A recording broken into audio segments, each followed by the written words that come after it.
نحمده ونصلي على رسوله الكريم أما بعد فأعوذ بالله من الشيطان الرجيم بسم الله الرحمن الرحيم رب اشرح لي صدري ويسر لي أمري واحلل عقدة من لساني يفقهوا قولي.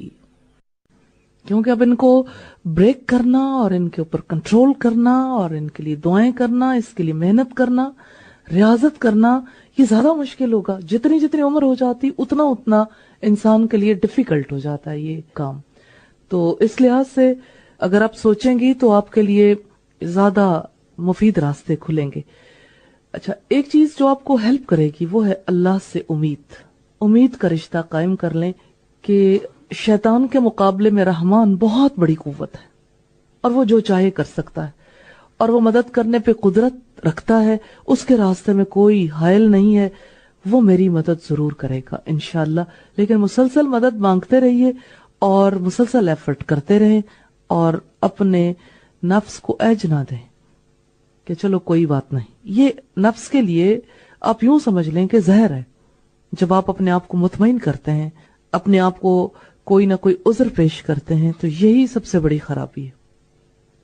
ایک سوال یہ ہے کہ اگر بھائی کو نماز پڑھنے کے لیے کہیں تو وہ کہتا ہے تم پڑھتی ہو تو زیادہ سر پر نہ چڑھو. اس پر غصہ آتا ہے اور بحث بھی ہوتی ہے. اس کے لیے کیا کرنا چاہیے؟ کیا نماز پڑھانے کے لیے غصہ اور بحث کرنی چاہیے؟ دونوں چیزیں غیر مفید ہیں. یہ نماز قائم کروانے کے لیے، نماز کی دعوت دینے کے لیے درست طریقہ نہیں ہے. ادعو الی سبیل ربک بالحکمت والموعظۃ الحسنہ. رب کے راستے کی طرف دعوت دو حکمت کے ساتھ اور دوسرے عمدہ نصیحت کے ساتھ. نسخہ ایک ہی ہے، حکمت کے ساتھ ڈیل کریں اور ایج دیں لوگوں کو. اتنے آسانی، اتنے طریقے آپ اختیار کریں کہ اس کی وجہ سے دوسرے کے لیے ممکن ہو جائے کہ وہ نماز پڑھے. آپ کا کیا رول ہے ان کی لائف میں؟ آخر وہ آپ کی خاطر بغیر سوچے سمجھے اتنی بڑی قربانی کیسے دے لیں کہ دن میں 5 مرتبہ وہ وقت نکالیں اور 5 مرتبہ وہ ایک ایسا کام کریں جس میں انہیں کوئی سیٹسفیکشن فیل نہیں ہوتی. کیسے یہ ممکن ہے کہ وہ اتنی بڑی قربانی دے لیں؟ آپ کا رشتہ ان کے ساتھ اتنا گہرا نہیں ہے. تو رب کا رشتہ جوڑیں گے تو انشاءاللہ تعالی پھر فرق پڑے گا. میڈم، ابھی آپ نے یہ کہا تھا کہ اپنے اندر جھانکنا چاہیے، تو رات کو میں نے اپنے اندر جھانکنے کی کوشش کی تو مجھے یہ بہت مشکل لگا اور اس کو اب تسلیم کرنا اس سے بھی زیادہ مشکل لگ رہا ہے. پر میں اپنے تزکیے کے لیے کہ مجھے اللہ تعالیٰ اس برائی سے پاک کرے تو میں تسلیم کر رہی ہوں کہ میں نے دیکھا اپنی پچھلی زندگی میں کہ میں بہت جلدی بدگمان ہو جاتی تھی اور پھر صرف اس حد تک ہی نہیں شیطان مجھے سکھاتا تھا اور سجھاتا تھا، بلکہ میں اس کے بعد جن سے برا خیال کرتی تھی ان کی عزت سے بھی کھیلتی تھی. میں ادھر ادھر سب بتاتی تھی کہ یہ شخص ایسے ہے، اس نے ضرور یہ کام کیا ہوگا اور اس نے میرے لیے یہ بات کی ہے. تو اس چیز سے کچھ لطف محسوس ہوتا تھا اس زندگی میں، اور وہ میں نے رات کو سوچا بہت دیر لگا کے، تو میں نے محسوس کیا کہ کتنا بڑا گناہ مجھ سے ہو گیا اور اتنا بڑا گناہ، اور مجھے اس کا معلوم بھی نہ ہوا کہ یہ مجھ سے ہوتا رہا. تو الحمدللہ اس لیکچر میں مجھے معلوم ہوا کہ یہ جس کو میں چھوٹا گناہ سمجھتی تھی یہ بہت بڑا گناہ تھا، جس کے لیے سورۃ الحجرات میں ایک آیت بھی آئی ہے. تو یہ میرا ہے کہ میں اس لیے یہ بات کرتی ہوں کہ جب میری زبان یہ بات ادا کرتی ہے، میرے کان سنتے ہیں، تو میں اس کی بات پابند ہو جاؤں کہ میں اس برائی سے اپنے آپ کو چھٹکارا دلا دوں. اللہ تعالیٰ آپ کو کامیابی کے راستے پہ چلاتا رہے. اور یہ خوش آئند ہے کہ ایک انسان کو مشکل لگا، یہ حقیقت ہے. اس حقیقت کو تسلیم کرنا چاہیے کہ اپنی برائی کو تسلیم کرنا مشکل ہے، لیکن اگر آپ نے تسلیم کر لیا اس پر رب کا شکر ادا کریں کیونکہ اس کی توفیق سے ممکن ہوا، اور رب سے مدد مانگیں نفس کو فتح کرنے کے لیے. انشاءاللہ اس کی مدد ضرور آئے گی.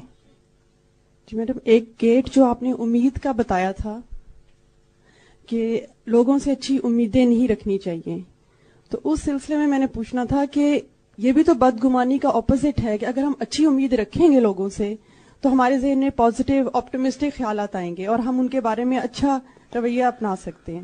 تو اگر ہم یہ اسی کا اپوزٹ نہ ہو گیا پھر یہ تو پریکٹیکلی دیکھ لیتے ہیں. آپ یہ امید رکھتی ہیں کہ میرے بھائی مجھے وزٹ کریں اور بھائی نہیں آتے اپنی مجبوریوں کی وجہ سے. اب مجھے یہ بتائیے کہ ایسے موقع پر یہ توقع آپ کو کیا کام دے گی؟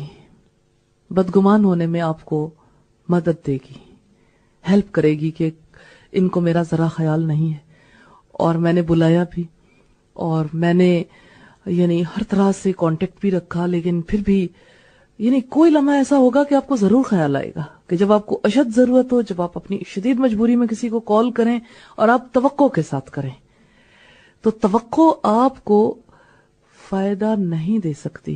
توقعات وابستہ کرنا، ہاں ایسا ضرور ہے کہ ایک انسان جو ہے دوسروں سے ہیلپ تو وہ لیتا ہی ہے. توقع وابستہ کیے بغیر جب ایک انسان دوسرے سے ہیلپ لیتا ہے اور وہ یعنی توقع نہ ہونے کے باوجود آپ کی ایسے ہیلپ کرتا ہے کہ آپ کا دل خوش ہو جاتا ہے کہ ہاں مجھے امید بھی نہیں تھی کہ اس نے میری امیدوں سے بڑھ کر میرا ساتھ دیا، تو آپ زیادہ خوش ہوتے ہیں، تھینک فل ہوتے ہیں اور آپ کے دل میں اس کے لیے زیادہ اچھے جذبات پیدا ہوتے ہیں. مجھے ایسا فیل ہوتا ہے کہ جیسے نا امید اور توقع یہ دو چیزیں اکٹھی ہو گئیں. یہاں پر توقعات باندھنے سے مراد یہ ہے کہ آپ کسی دوسرے شخص پر ٹرسٹ کرنے لگ جائیں یا بھروسہ کرنے لگ جائیں کہ وہ ضرور میرے لیے یہ سب کچھ کر دے گا، اس سے مجھے توقع ہے. ایسی توقعات جب وابستہ ہوتے ہیں اپنی ذاتی مفادات کو پورا کرنے کے لیے تو انسان نقصان اٹھاتا ہے. لیکن سم ٹائمز ایسا ہوتا ہے، یہ آپ کی بات درست ہے کہ سم ٹائمز ایسا ہوتا ہے کہ ایک انسان اپنے بچے سے یہ امید باندھتا ہے کہ یہ بچہ گریجولی نماز ضرور پڑھنے لگ جائے گا، یا مجھے اپنے بچے سے امید ہے کہ وہ جھوٹ نہیں بولے گا، یا مجھے اپنے بچے سے یہ امید ہے کہ وہ اللہ کے دین کی خدمت ضرور کرے گا. اگر امید نہ باندھی جائے تو انسان اس کے لیے وہ ایفرٹ نہیں کرتا، اس ہوپ کے ساتھ انسان ایفرٹس کرتا ہے اور پھر اس کا نتیجہ سامنے آنے پر خوش ہوتا ہے اور نہ آئے تو پریشان بھی ہوتا ہے. ایسی امیدیں باندھنے کا بھی ایک وقت ایسا آتا ہے فائدہ نہیں ہوتا، جب انسان ٹوٹلی اپوزٹ بیہیویئر دیکھتا ہے اور پھر اس کی وجہ سے انسان کا دل ٹوٹ جاتا ہے. یعنی جب تو امید پوری ہوتی پھر تو بہت ہی خوشی ہوتی ہے، لیکن جب امید پوری نہیں ہوتی پھر انسان ٹوٹتا بہت ہے. تو اس کے لیے انسان کیا کرے؟ اس کے لیے انسان توقع انسان سے رکھنے کی بجائے اللہ سے توقع رکھے کہ اللہ تعالیٰ توفیق ضرور دیں گے کہ میرا بچہ نماز پڑھنے لگ جائے، اور یہ کہ اللہ سے یہ توقع ہے کہ میرا بچہ جو ہے وہ اللہ کے دین کی خدمت کے لیے ضرور مصروف عمل ہو جائے. تو توقع صرف اللہ ہی سے باندھیں. باقی یہ کہ جو پلان بنائے نا اس کا رشتہ انسان کے ساتھ باندھیں گے نا کہ یہ فرد یہ کام کر لے گا تو آپ نقصان اٹھائیں گے. جو امید آپ نے انسان سے باندھی ہے، جو کام کسی انسان سے آپ نے کروانے یا جس کی انسان سے توقع ہے، آپ تھوڑا لیول ہائی کر لیں، اس کی توقع رب سے باندھ لیں. اس کے لیے جو رشتہ آپ کے درمیان ہے اگر وہ کام ہو جاتا ہے آپ اللہ کا شکر ادا کریں گے، اور یہ ہے کہ اس کے لیے دوسرے انسان کا بھی شکریہ ادا کریں گے، اور اگر وہ نہیں ہوتا تو گلہ نہیں کریں گے. تو ہر انسان کی امید کے حوالے سے یہ بات ذہن میں رکھیے گا کہ انسانوں سے امیدیں باندھ کر انسان دکھ اٹھاتا ہے. انسانوں کے بارے میں بھی امیدیں رب سے ہی رکھنی چاہیے، دعائیں بھی رب سے کرنی چاہیے. ہمارا اصل رشتہ ہماری اولاد سے نہیں ہے، اصل رشتہ ہمارا ہمارے رب سے. اولاد سے رشتہ ہمارا رب نے جوڑا ہے، اس لیے اولاد کے بارے میں ہم اس سے دعا کریں گے. وہ ہے جس کا رشتہ ہمیشہ باقی رہنے والا ہے. ازل سے وہ رشتہ ہے، ابد تک رہے گا. جب سے ہے یہ رشتہ ہے، جب نہیں ہوں گے تب بھی رہے گا، جب دوبارہ پیدا ہوں گے اور جب ہمیشہ رہیں گے تب بھی یہی رشتہ باقی رہنے والا ہے. باقی رشتے ٹوٹ جانے والے، اور باقی رشتے اگر برقرار رہیں گے بھی جنت جانے کے بعد تو اللہ کی مرضی سے. تو اصل ذات وہی ہے. لا الہ کا یہی مفہوم ہے. کوئی اور الہ نہیں ہے، کوئی اور ایسا نہیں جس سے توقع باندھ کر انسان ہمیشہ مطمئن ہو جائے. اس لیے اللہ ہی سے امید باندھنی ہے. بتوں سے تجھ کو امید خدا سے نو امیدی، مجھے بتا تو صحیح اور کافری کیا ہے. تو کسی اور سے نہیں، رب سے امید. چھوٹے بچے یعنی جو 2 یا 3 سال کے ہوتے ہیں ان کو ڈانٹنا کس حد تک ٹھیک ہے، کیونکہ جب میں اپنے چھوٹے بچے کو کسی بات پر ڈانٹتی ہوں کہ مثلاً وہ چیزیں پھینک رہا ہے تو مجھے اس دوران اصل میں غصہ آ جاتا ہے اور مجھے محسوس ہوتا ہے کہ اس غصے سے میرے ایمان پر فرق پڑ رہا ہے. پلیز مجھے بتائیں کہ میں کس طرح کا رویہ اپناؤں, کیونکہ جب بچے پیار سے نہ مانیں اور ضد پر آ جائیں تو کس طرح ان کو روکیں یا اپنے رویے میں غصہ نہ لائیں. چائلڈ کیئر کی کتابیں پڑھیں, بہت افاقہ ہوگا. بات یہ ہے کہ اتنے چھوٹے بچے کے ساتھ آپ سختی کا معاملہ کریں, کتنے ظلم کی بات ہے. کتنی ظالم ہے وہ ماں جو اپنے اتنے ننھے بچے کو ڈانٹتی ہے, سمجھاتی نہیں, کیونکہ اس کے دل میں آتا ہے اس کو کون سا سمجھ آنی ہے. تو وہ اپنی محبت کے حوالے سے محسوس کرتی کہ میری محبت اسے کھینچ لے گی. وہ انسان کا بچہ ہے, دلیل سے سدھرے گا.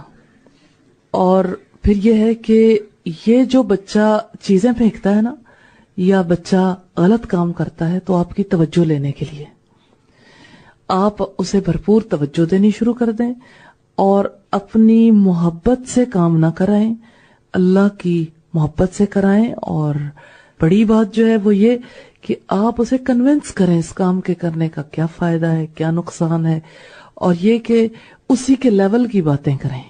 اور پھر یہ ہے کہ تھوڑی اگزامپلز انسان سامنے رکھتا ہے, اس سے بھی کبھی فائدہ ہو جاتا ہے. کہ جیسے انسان سٹوری میں کچھ اچھے بچوں کی خصوصیات سامنے رکھتا ہے تو بھی فائدہ ہو جاتا ہے. انسان کا جو بچہ, اس کے لیے کوئی ہارڈ اینڈ فاسٹ رولز مقرر نہیں کیے جا سکتے, کوئی آخری بات نہیں کہی جا سکتی کہ ہر بچے کو اس طرح ڈیل کر لیں. بچے کے موڈ, مزاج, بچے کو جس طرح سے پروان چڑھایا ہے اور جس ماحول کے اندر اسے رکھا ہے, جس طرح کا اسے ٹریٹمنٹ دیا ہے, وہ ساری چیزیں آپ کے بچے کا ایک مزاج ڈیولپ کر چکی ہیں. لہٰذا اب ذرا صبر سے ہی کام لیں اور اللہ سے مدد مانگیں اور اللہ سے دعا کریں. وَأَصْلِحْ لِي فِي ذُرِّيَّتِي إِنِّي تُبْتُ إِلَيْكَ وَإِنِّي مِنَ الْمُسْلِمِينَ, کہ میری اولاد کی اصلاح کر دیجئے, میں آپ سے توبہ کرتی ہوں اور میں اسلام لانے والوں میں سے ہوں. تو یوں ہمیں پتہ لگتا ہے کہ بچے کی غلطی میں اپنی غلطی تلاش کرنی چاہیے, اللہ سے توبہ کرنی چاہیے اور اللہ سے اپنے تعلق کے واسطے سے مانگنا چاہیے, اور یہ تسلیم کر لینا چاہیے کہ بچے کی اصلاح صرف میں نہیں کر سکتی, بچے کی غلطی کے توسط سے مجھے ضرور جھنجھوڑا گیا ہے, مجھے اپنے رویے کی طرف دیکھنا چاہیے. میڈم, میں نے آپ کو بتانا تھا کہ مجھے بہت ہی بری عادت تھی نبلنگ کرنے کی, ہر وقت تھوڑا تھوڑا کھانے کی. تو جب کھانے کا ٹائم ہوتا تھا تو آلریڈی پیٹ پہلے ہی بھرا ہوتا تھا. تو جب یہ پڑھا الحمدللہ, اس دن بہت دل کو احساس ہوا کہ یہ بھی ایک دروازہ ہے جہاں سے شیطان میرے اندر آ سکتا ہے. تو الحمدللہ میں بہت ہی اللہ کا شکر کرتی ہوں کہ اس عادت کو میں نے کنٹرول کیا, اور بہت ہی اس وقت مجھے سکون ہے. اور غصے کے حوالے سے بھی کہ جب مجھے یہ فیلنگز آئیں کہ یہ تو میں شیطان کو خود اپنے اندر گھسا رہی ہوں, خود اس کو دعوت دے رہی ہوں کہ اب آ جاؤ, تو اس پہ بھی اب کنٹرول الحمدللہ ہوا ہے. یہ آن لائن کوشچن ہے, اپنا گھر بنانے کے لیے مال اکٹھا کرنا بھی کیا مال سے محبت کے زمرے میں آتا ہے؟ یعنی کسی کا اپنا گھر نہیں ہے اور وہ گھر بنانے کے لیے مال جمع کرے, کیا یہ درست ہے؟ گھر بنانے میں کوئی حرج نہیں ہے, لیکن آپ اسے کیا کہیں گے کہ اللہ کا گھر بنانے کے لیے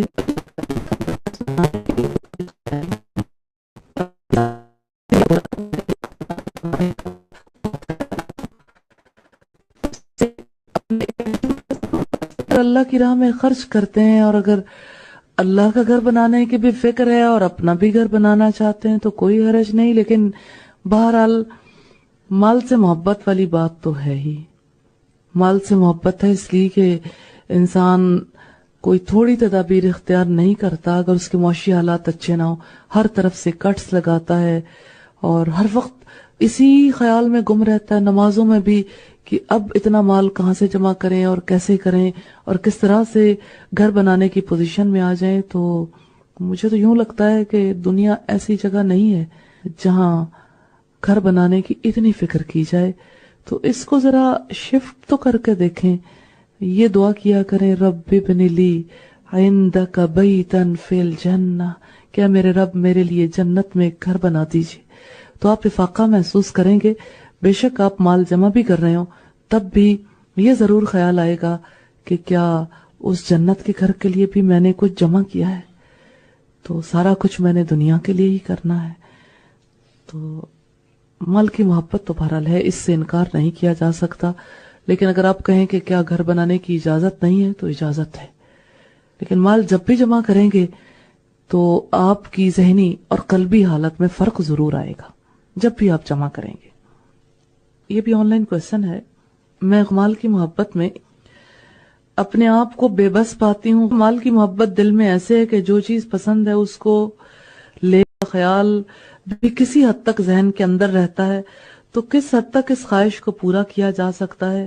جو بات آپ نے کہی، کسی حد تک دوسروں کا خیال ذہن میں رہتا ہے، ان کی ضروریات کا، لیکن اپنے لیے جو چیز پسند آئے لے لینا چاہتی ہوں. یہی رویہ خراب کرتا ہے انسان کو.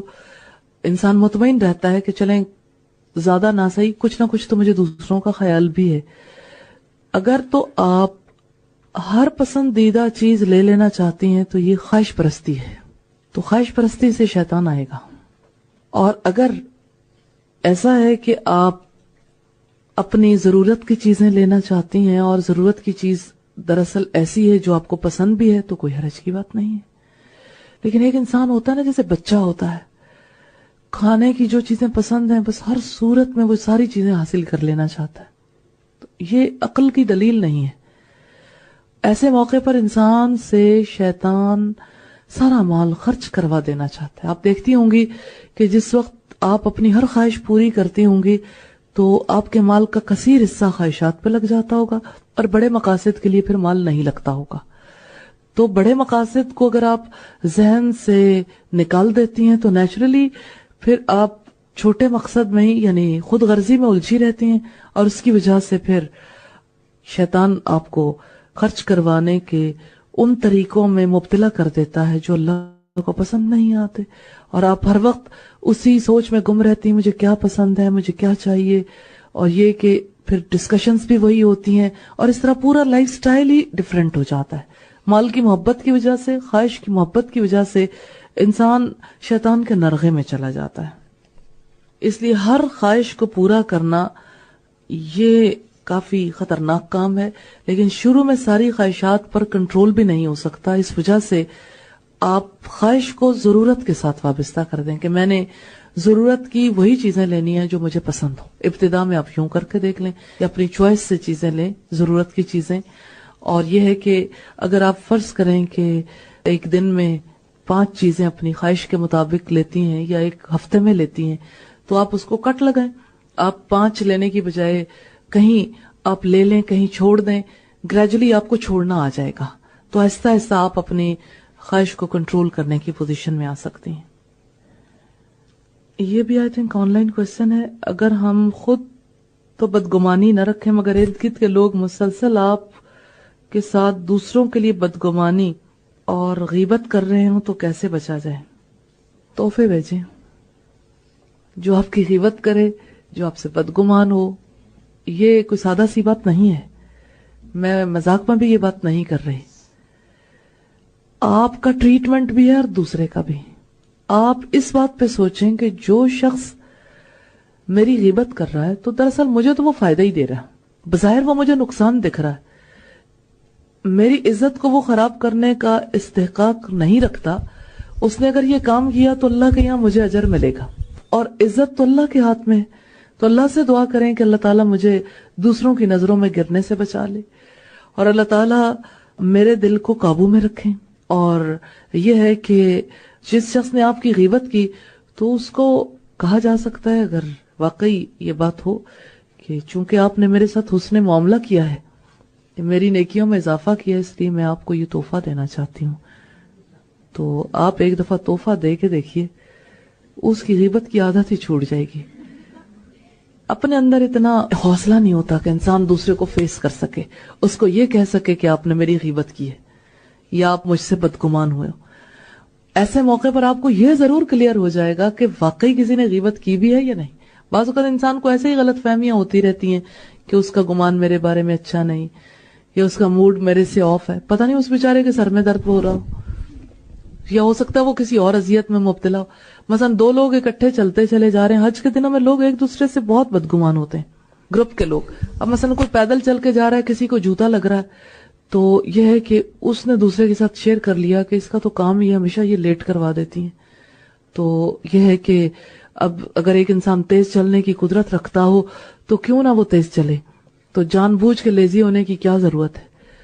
تو اس میں اب دیکھیے کہ ایک شخص جو ہے وہ مجبور ہے, اس بیچارے کے پاؤں اس پوزیشن میں ہی نہیں ہے کہ وہ چل سکے. تو ایسی صورت میں آپ کے لیے کیا ضروری نہیں تھا کہ آپ اپنی جگہ سوچتے کہ آخر کوئی سست کیوں ہو رہا ہے, تو آپ خود اس سے آگے بڑھ کے پوچھ لیتے بجائے اس کے کہ اس کی بات کسی 3rd پرسن سے شیئر کر دی. تو اگر کوئی بدگمان ہو رہا ہے تو آپ اس کے ساتھ حسن سلوک کرنا شروع کر دیں, اس کی بدگمانیاں خود ہی ختم ہو جائیں گی. کمیونیکیشن گیپ ختم ہوتا ہے تب بھی ختم ہو جاتی ہیں. ایسی صورت میں آپ کو کافی فاقہ ہو سکتا ہے. اگلا سوال یہ ہے, کل پڑھا کہ آپ کے پاس 3 درہم بھی ہوتے تو نبی صلی اللہ علیہ وسلم کو چین نہیں آتا تھا جب تک کہ آپ انہیں اللہ کی راہ میں خرچ نہ کر دیتے. تو اس طرح ہمارے پاس تو ہر وقت پیسے ہوتے ہیں اور ہم نہیں جانتے کہ ہمیں کب ان کی ضرورت پڑ جائے, تو کیا ہمیں پیسے اپنے پاس نہیں رکھنے چاہیے؟